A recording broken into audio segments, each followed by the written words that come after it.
Hello, my name is John Brisson, author of Fix Your Gut and Health Coach. Welcome to the Fix Your Gut YouTube channel. Today we're going to talk about a popular topic, which is root canals. Now, many people do not realize how important proper oral health is for our digestion and for our overall how we feel too in life as well.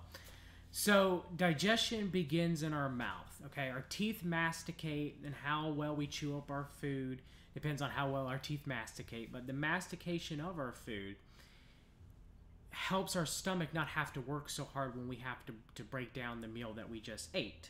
Okay, because if we, tear apart our meat or eat our vegetables very finely, using our teeth, that's less work that our digestive system has to do because it's smaller, it's more broken down. Our saliva moistens our food, our oral cavity. It numbs our mouth. Our mouth is very vascular. Has a lot of, very many nerves. So our saliva contains an endogenous produced opioid that numbs our mouth so you don't feel everything that's going on in your mouth all the time, every movement, and it does help. As well as saliva does contain amylase, micro amounts of the enzyme amylase, which help break down carbohydrates. So our mouth is very, very important.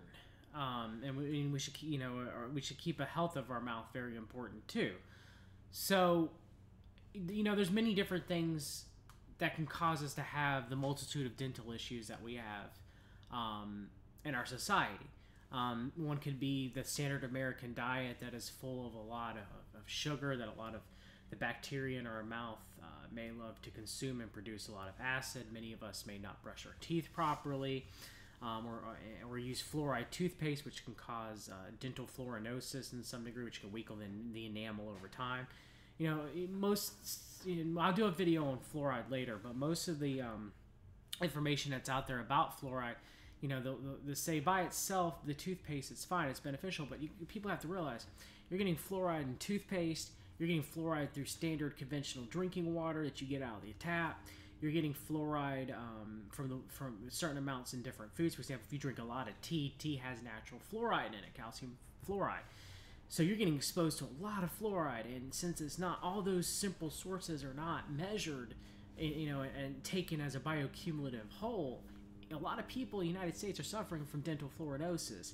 And because of that, the fluoride's actually very much weakening their teeth and not helping with strengthening their teeth, which, by the way, calcium and phosphorus, proper ingestion of those, and vitamin K2 and retinol, which is vitamin A, work very, very well to help strengthen our teeth more than fluoride ever would.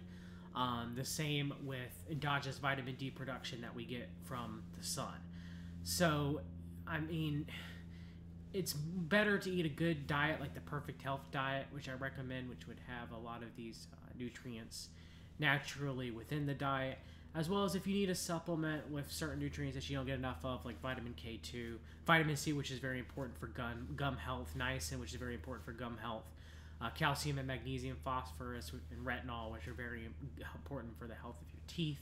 And of course, you can get your vitamin D from the sun, except for the winter. In the winter, it's, good sources of vitamin D that you can get from your diet. It's cod liver oil, for example. So yeah, if we just changed our diet and we ate less sugar and we drank less, or I wouldn't recommend drinking any very acidic drinks like soda or energy drinks, but and if we did all those, our teeth would be in much better shape. Brushing your teeth with a good xylitol toothpaste, because xylitol helps break down biofilm, which bacteria, they make this film that they live behind.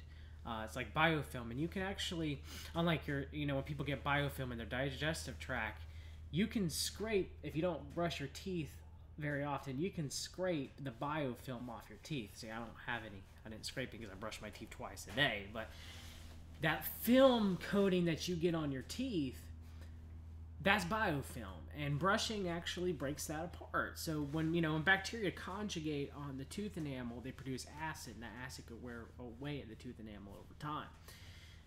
So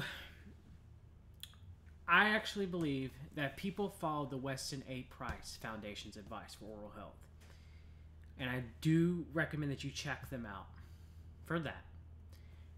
more people would have healthier teeth and have healthier lives instead of following the advice of the American Dental Association.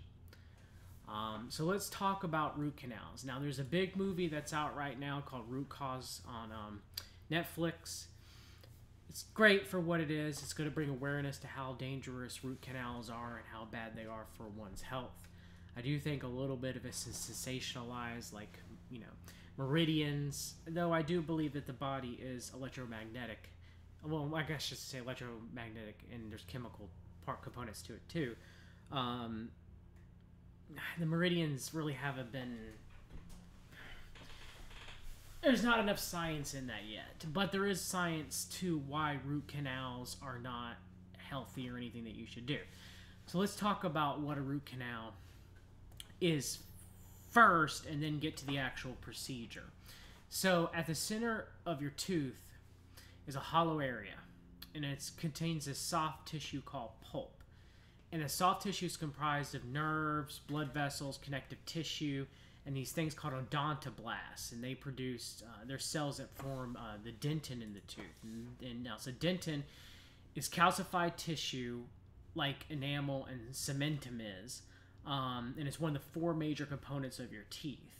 And dentin makes up a lot of your tooth, and it's important because it's covered by the enamel on the crown of the tooth, which is at the top of the tooth, and the cementum at where the root is, and we'll talk about the roots later.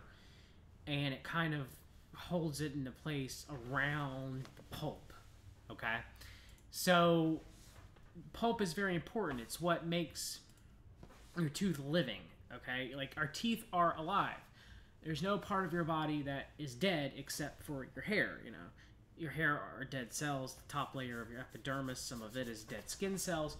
But as far as parts of your body, your teeth are living. They're not dead. They get blood. They have a nerve connection to the nervous system. They are alive. So your pulp, it forms dentin. It keeps the inside of your teeth supplied with moisture and nutrients. And it allows your teeth, because of connection to nerve, to send impulses to the brain about the temperature that your teeth are exposed to, and sensitivity and pressure and trauma. If you chip your tooth, it's the pulp, the nerves that are in the pulp, that send it back to your brain. Hey, something's wrong. You chipped or broke a tooth. That's why you have the pain sensation. So inside your teeth, there are root canals, okay? And the roots, like I said, the top part of your tooth, the part of the tooth that you can see is called the crown. The part that it runs underneath and has branches are called roots. They are what anchor themselves to the jawbone. Okay, so your teeth are anchored to your jawbone by these roots, and they're covered with cementum, okay, which is very, very, very, very hard. And it's what, holds and anchors and protects your tooth into your jawbone, okay?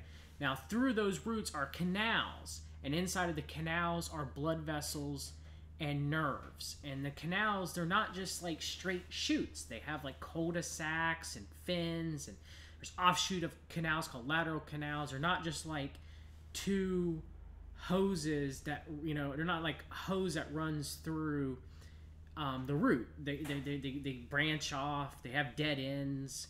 There's multiple pathways that contain these nerves and these blood vessels. And a tooth can have more than one root. Most teeth have 2 roots. Some teeth have 3 roots. Rarely teeth have been found to have 4 or 5 roots. So inside these roots are these canals. Inside the canals are nerves and blood vessels that run to the center of the tooth where it contains the pulp. Okay. Your teeth also have these very, very small dental tubules, 6 to 8 miles worth per tooth. And they extend from the pulp to the dentin junction of the tooth. And they're very tiny. We'll talk more about why those are important later. So usually, why does a root canal need to be performed? Usually you report to your dentist, your tooth's infected, you're having pain, you're having swelling, in the area. The dentist looks at the tooth, they might do an x-ray, and they say the inside of your tooth is infected, your pulp's infected, we're going to have to perform a root canal surgery, okay? A pulp has become infected, it's inflamed. It's a condition called pulpitis, and there's different degrees. You can have mild pulpitis where the pulp is mildly inflamed from some sort of infection or just some sort of sensitivity, and you start practicing really, really good oral health care, and it heals, and your tooth is fine. In other cases, the pulpitis can become necrotic, the pulp in it can die, and when that happens, you pretty much have to do something about the tooth, because the tooth inside is not really no longer living. It's kind of rotting and full of bacteria and microorganisms, and the tooth is dying, so you have to do something about it. So that's when the doctor says you got to do a root canal procedure, okay? So during a root canal procedure, what they pretty much do is they take the top part, they open, like kind of like hollow out the tooth part of the crown, okay? And they get to where the pulp is and where the root canals are within the teeth. And they scrape and break down the pulp in the root canal, and they pull it out, okay? And then they wash it, and maybe they might use an antimicrobial substance like a diluted bleach, ozone if you're lucky, MTAD, which is a mixture of tetracycline, citric acid, and some sort of detergent, EDTA, chlorhexidine, something to wash out the inside of the tooth to reduce the infection.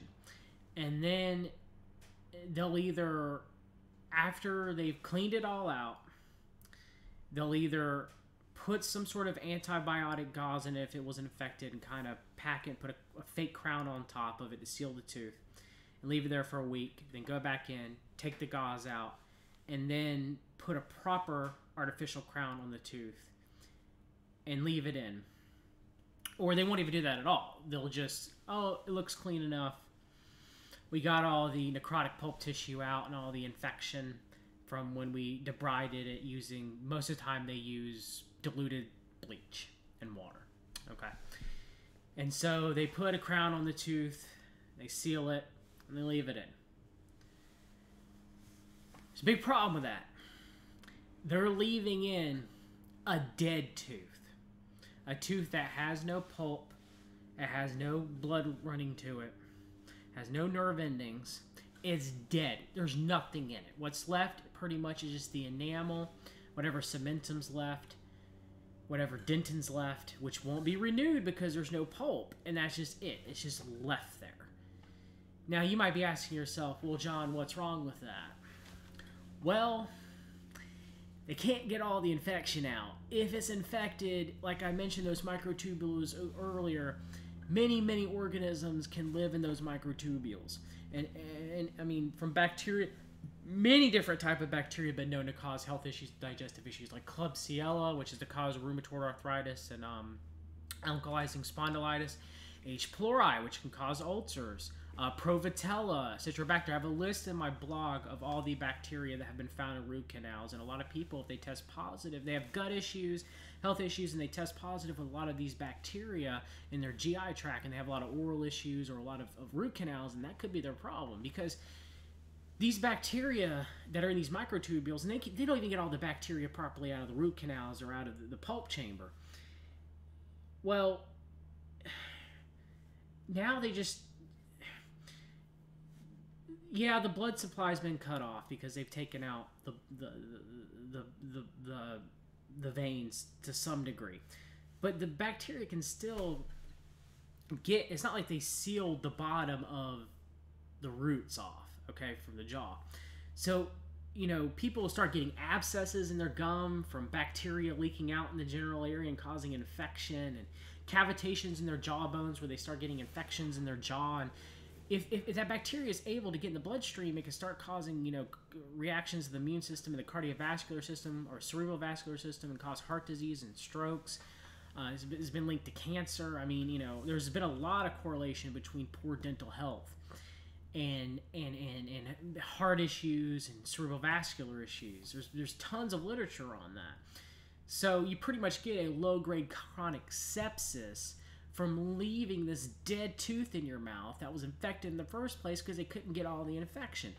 It would actually be better for them to remove the tooth, debride the jawbone with ozone, inject ozone in it, clean out the ozone, the part where the roots were, and then put in some sort of bioidentical implant, some sort of ceramic implant where the tooth was, or not. If you can't even afford that, not even replace the tooth. I mean, it's better than keeping a dead tooth in your mouth where the immune system cannot reach it properly, that is full of infection. I've coached many people who, it's one of the first things I ask them: do you have any root canals, or do you have any mercury amalgams when we go through the health?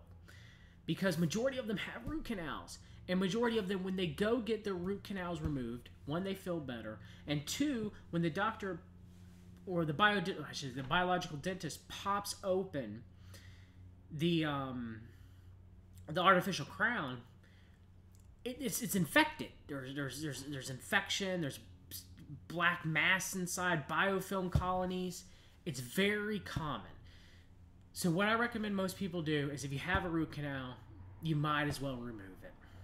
You might as well go ahead and remove them, because they're not doing you any favor. Now, you may be lucky. You may be the one in a couple of thousands, couple tens of thousands, couple hundred thousands, where the dentist was able to properly sterilize and debride the tooth and seal it properly. And it's not causing you much of an issue. But for most people with gut issues and health issues, leaving a dead, infected tooth in the mouth, which is what a root canal procedure is not good. It's not good for your overall health. It's not good for your microbiome and your digestion. It's better to get it removed. And if all possible, put in some sort of bioidentical ceramic implant. If because we like having the visual look of your teeth. You want to have all your teeth. So if you can afford that, it's definitely what you should do.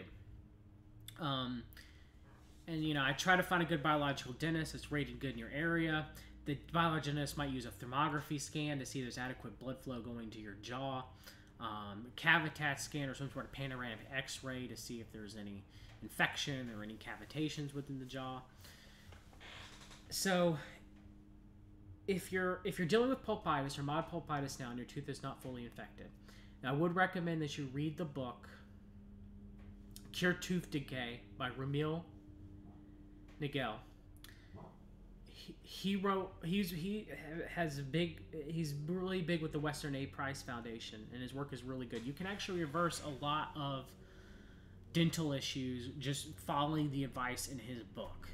Now, if it is severe, like I mentioned, where the pulpitis is written where your tooth is necrotic, by that time you have to get it removed.